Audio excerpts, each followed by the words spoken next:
ඈ අයිතින් කණ්ඩ කලින් පොල් ටික ගාලා ඉන්නවනේ. ගාගෙන යන්න.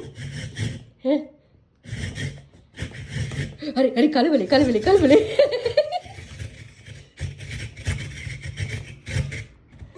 මේ හැල්ච චික ඈ මේ තාති දෙන්න හද.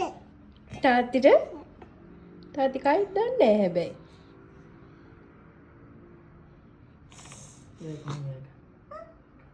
මට කන්නලු. රහද?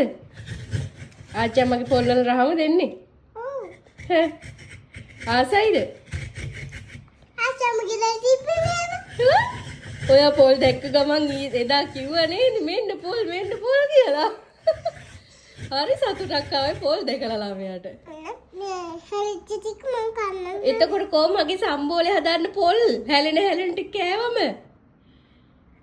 මාල්කේ ඈ ආයිකේ ඒකත් ගාලා කනව මන් දන්න ඔයා. ඔර ගෙඩියා. කොයි එන්නේ? එනවද?